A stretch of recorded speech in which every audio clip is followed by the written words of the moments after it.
Hi, I'm Lady Barrick Andrews. I'm DJ Accident Report. Energy. We're back. This is our first episode back. We've been filming for 5 hours. But time is nothing. Correct. You're watching Nobody's Watching Wrestling. I think I said that. Oh. But, so, what are we doing now? We're watching wrestling that we like. Instead of wrestling that we don't like. We were sick of reviewing wrestling and just complaining a bunch, so now we're just going to talk about people we love. Yes. So what we're doing for the next few months and maybe thereafter is we're picking our favorite queer or queer adjacent wrestler and talking about them each month, and you'll get to enjoy it. You'll enjoy it.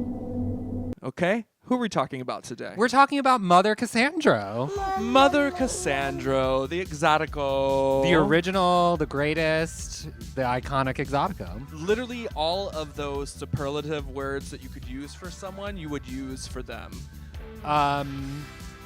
Funny you use them, because I was talking to Still Life about this, and Still Life was telling me that Cassandro was sort of like, so why is everyone keep on asking me what my pronouns are? Like, just like fully was above, had transcended. Well, yeah. Not even like, it wasn't like ignorance, and it wasn't like, it was just like. But they're 50 years old and have been wrestling for over 30 years. Yeah. At a time before gender was even a thing. Right. So, or before we had words for, everything we wanted to be. Cassandra was living it. It's really crazy to think about how the kinds of things that he was doing so much before anyone else. And he was being celebrated for it. Celebrated. And so he started wrestling in 1988. And did you look that up? Yeah. Good job. I did some research. Hey, sometimes I'm good at what I do.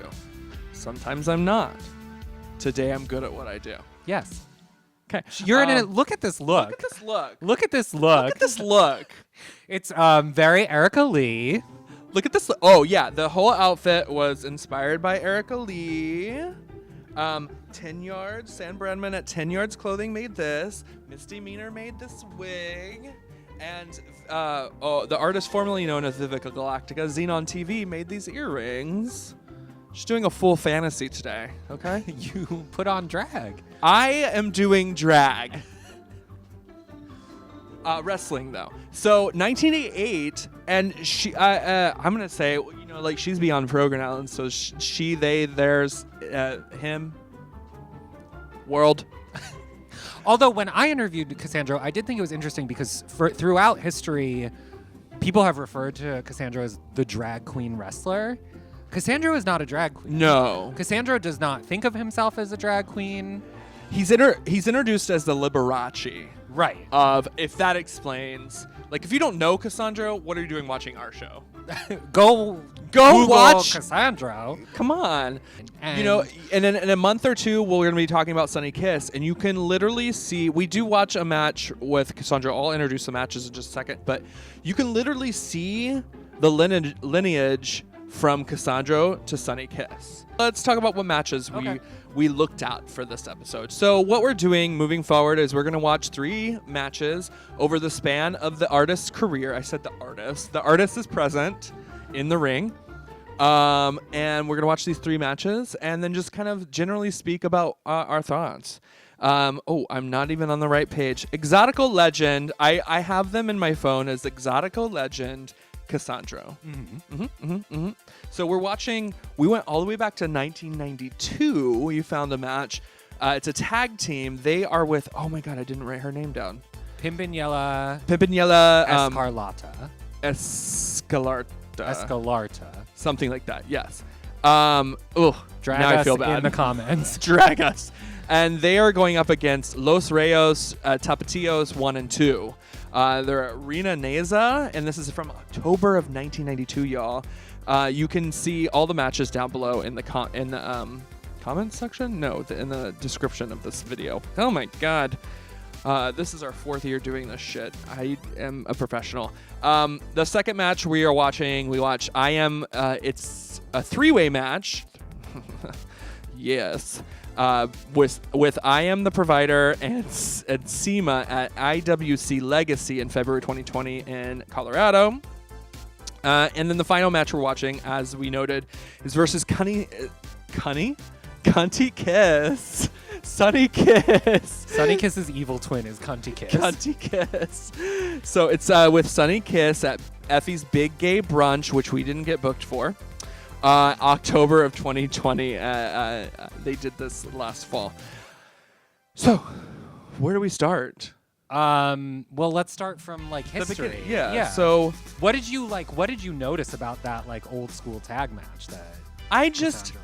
I love when I love both of these tag teams matched in their moves and they matched in their looks. And Cassandro and Pimpinella? Yeah. Pimpinella. You could just call her Pimpy. Pimpy. We call her Pimpy. She's still around, still doing shit too. She was in Lucha Underground. Oh my god, yes. So Pimpy, their hair is styled the same. Pimpy's a little bit taller. They have this like, it's like kind of like an ocean blue leotard, and it's just so basic, but still so glamorous. It somehow. it felt very glamorous, and that's what I was gonna say. And they had their fishnet. I think they were wearing fishnets, maybe not. I think it was like a nude stocking. It might have been a nude thing, but like, I don't know. I'm just enamored. If you look at the history of shit, this was literally 30 years ago that this match took place, and they're just rainbows all over that arena, and they're being celebrated for it. I was listening for boos because that's what I wanted to know. Is like nothing. There were no boos. The commentator called Cassandro beautiful. He is beautiful. Yeah, and it was crazy to watch that. Like the crowd took them seriously as a tag team. I think what amazed me the most is I felt watching this match that the energy that Cassandro and Pimpy put into that arena is the same energy that I've seen Cassandro enter a ring in these other two matches and any other match that I've seen. Like, he's had it since the beginning. There is like a certain kind of like ineffable grace and poise to Cassandro that like he has had for decades, that like when he walks in a room, you know that you are like looking at a force of nature. And it's not ego either. It's No. just Power. It's just power, and she knows her worth. Yes. Know your worth. Kids, Cassandro. So then we got to see Cassandro in more contemporary And this is matches. how we, like, always coming in with this big, like, flowing sequin jacket for the gods. For the gods. I can't imagine how long that took to, like, stone. He has a whole. There's a documentary called Cassandro Exotico by director Marie Lossier. It's a really beautiful film, and he has a whole closet filled with like these 15-foot entrance jackets, stoned to the heavens. They're the most beautiful things I've ever seen in my life. He never has assistants coming out to the ring either. He is just like, he knows how to walk in this shit. Yeah. Walk and walk and walk. Also, his entrance music being "I Will Survive." Oh. I could cry every single time. Every time.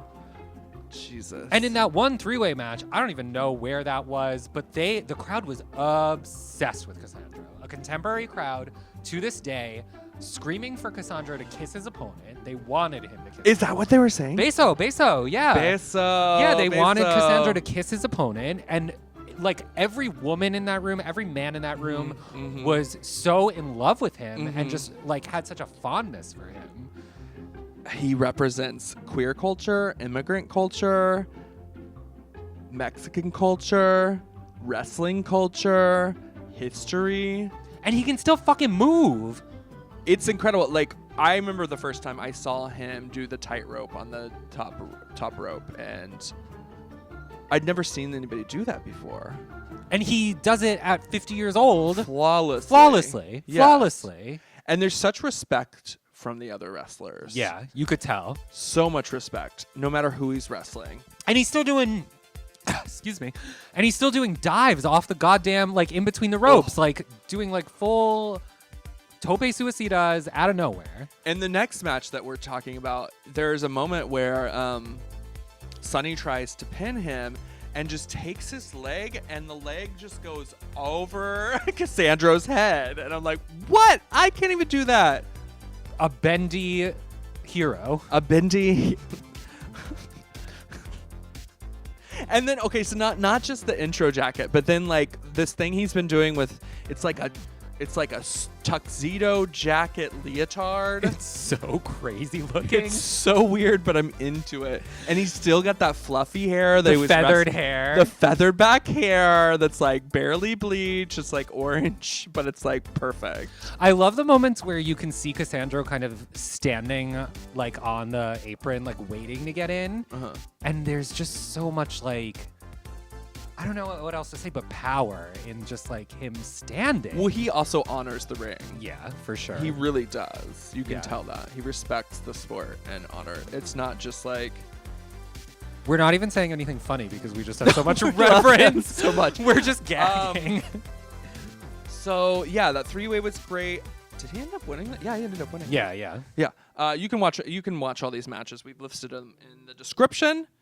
So the next match we watched is Cassandro and Sonny kiss at Effie's Big Gay Brunch, which is just this queer madhouse of crazy people. It was so moving to watch, sort of like, it felt like a torch passing moment of like, Sonny, you're the one now. Uh-huh. And like, not only are you the one, but I'm participating in this event to show that there's an entire group of people continuing my legacy. Yeah.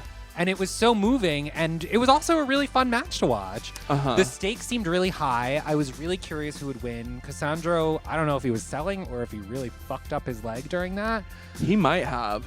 He looked like he was in pain. rough, Yeah. but then he just kept going. I have to talk about this intro jacket that he had here. The pink, the carnation pink, again embellished for the gods. I gasped when he came out in that. Truly beautiful. I hadn't watched any of this. Mainly, I was a little jealous that I wasn't there, so I didn't watch any of Big Gay Brunch when it came out. But we were all supposed to be there at WrestleMania weekend doing all this shit last April, and it just didn't happen. So it was nice to see that it still happened and everyone's being safe and the crowd was really into it. And this, like I mentioned, no, I didn't mention because this is the first episode of the season. Time is irrelevant. Just you can see the inspiration that he carries in Sonny, and Sonny respects that this match is happening. Sonny is at the height of his career in this moment, came down to do this indie show because he knows what this means. We may not ever see Cassandro on a big TV event, but which is crazy to think about. It's kind of crazy, but I mean, like WWE's like trotting out all these like 70-year-old Undertaker losers. Like, AEW, can you just like give Cassandro a few $1,000 just a spot, just to like walk a couple $100,000? Yeah, just to walk on the ropes for one just spot. for a second. Put him in a goddamn battle royale or something. Just for a second. Yeah. I don't even know what to say. There are no jokes to be had about Cassandro. It was cool during that. I do love that he's a little jokey about his career. The Liberace of wrestling. Yeah. That's a little jokey. Yeah. What were you gonna say? That same weekend during the when Effie's Big Gay Brunch occurred, Cassandro did show up in, I think, a battle royale in another event, and you can tell that it wasn't just the gay or queer people who were interested in him. Uh-huh. It was the entire industry was sort of like, this man is legend. Broke so many barriers and legitimized queer people in the sport. It was incredible. He's not just coming out for a gag. Like you see, who was at the Royal Rumble recently that came out for a gag? They didn't really have any Goldberg or whatever. Who was just used as like this gross gag and like, oh, everybody's supposed to be excited about it. No, this is Cassandro, who is actually still very much wrestling and very much doing the moves he was doing in 1992 and killing it. I love that you barely know who Goldberg is. No, but you like have an altar to Cassandro in your apartment. Yeah, basically. I mean, my life is an altar to Cassandro. T. Cassandro and Divine. Oh. We want to thank Macri Park here in Brooklyn, New York, for letting us use their space for these episodes. If you're in New York and it's of the normal times, whatever that means, come to Macri Park. You can see shows, you can get drinks, and just have a good old gay time. Support queer spaces. Yeah. That's it. We also are sponsored by Black Phoenix Alchemy Lab, which is a gothic perfume company that is run by the coolest and kindest Oh my God. goths in the entire world. So today we're going to be smelling What? It's our namesake. scent, the Nobody's Watching Wrestling scent, which you can buy on Black Phoenix Alchemy Lab. It smells like strawberry lip gloss and black leather. It's, to this day, one of my favorites. It really is. I love a sweet, leathery scent. I can't put it open. This is not poppers, but since we're in a queer bar, I'm gonna pretend like it is. Ready? You hear that? Yep, that's what. I probably sold that a little too much. Yeah, it's really good. It's just like It's like being a slut at the mall in a perfume. it's like going to Hot Topic and making out with your lover in the dressing room. No? Sure. I don't know. So, Cassandro, what else do we need to say? We wanted to start off with this person because, yeah, duh. We'll be talking in future episodes about Sonny Kiss, Penelope Ford, Ashton Starr, Bowens. Who else? Some other people. Some other people. Just watch. I guess the last thing to say about Cassandro is that, like, it's really hard to fathom how much of an impact he made because it happened kind of before any of us were really even involved in wrestling. And when you think about how gay people were treated in pro wrestling for so long as these kinds of like hideous monsters or bizarre jokes, Cassandro is really the first person where people took him seriously as an athlete.